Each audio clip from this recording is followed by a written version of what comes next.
বর্তমান সময়ে সবচাইতে ভাইরাল হয় বাড়িটির নাম হচ্ছে রোজ গার্ডেন। এই বাড়িটি কোথায় কিভাবে যেতে এবং কত টাকা খরচ হতে পারে সবকিছু জানার জন্য অবশ্যই আপনাদেরকে সম্পূর্ণ ভিডিওটি না টেনে দেখতে হবে। আসলে এই বাড়িটি অনেক সুন্দর, যার কারণে অনেক মানুষ প্রতিদিন এই বাড়িতে যায় শুধুমাত্র ছবি এবং ভিডিও করার জন্য।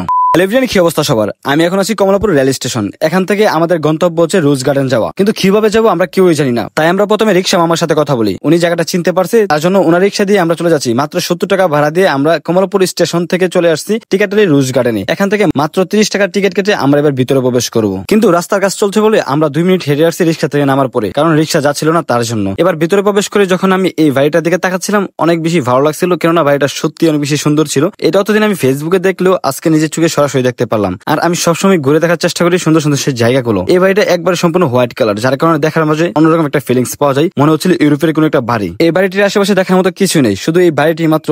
যারা ছবি এবং ভিডিও তুলতে অনেক বেশি পছন্দ করেন তাদের জন্য কিন্তু এই জায়গাটা বেস্ট হবে। এই সুন্দর বাড়িটি দেখার জন্য যারা নরসিংদী থেকে আসতে চাচ্ছেন, তারা নরসিংদী থেকে যে কোনো ট্রেনে করে চলে আসবেন কমলাপুর রেল স্টেশন। স্টেশন থেকে বের হয়ে অটো কিংবা রিক্সাকে বললেই হবে টিকাতলি রোজ গার্ডেনে যাবো। অনেকে হয়তো চিনতে পারবে না, তারপর আপনি বুঝাই বললে অবশ্যই চিনতে পারবে। রিক্সা ভাড়া 70 টাকা থেকে 80 টাকা লাগবে এরকমই। যারা আরেকটা সহজ উপায় যেতে চান এই জায়গাতে, তাদের জন্য আরেকটা সহজ উপায় হলো কমলাপুর স্টেশন থেকে পদ্মা সেতুর যে লাইনটা রয়েছে রেল লাইন, এই রেল লাইন ধরে যদি আপনারা 10 মিনিট হাঁটেন তাহলে আপনারা পেয়ে যাবেন এই বাড়িটি, কেননা এই বাড়িটি একদম রেল লাইনের পাশেই। তো এসে দেখতে পারবেন এই সুন্দর বাড়িটি। আসলে এই জায়গাটার আশেপাশে কিন্তু দেখার মতো কিছুই নেই, শুধুমাত্র এই বাড়িটাই। যারা দেখতে চান, যারা এই জায়গাটা পছন্দ করছেন, তারা কিন্তু যাইতে পারেন এবং ছবি তোলার জন্য বেস্ট একটা জায়গা হচ্ছে এখানে। চলেন আমরা টিকাতলি রোজ গার্ডেন সম্পর্কে একটু ইতিহাস জেনে আসি। টিকাতলি রোজ গার্ডেন হচ্ছে একটি ঐতিহাসিক বাগান বাড়ি, যা পুরান ঢাকায় অবস্থিত। 1930 সালের দিকে ধনী ব্যবসায়ী ঋষিকেশ দাস নির্মাণ করেন এই বাড়িটি। মূলত বিনোদনের জন্য নির্মিত এই প্রাসাদটি পরবর্তীতে বাংলাদেশের আওয়ামী লীগের জন্মস্থান হিসেবে ঐতিহাসিক গুরুত্ব লাভ করেন, কারণ 1949 সালে 23 জুন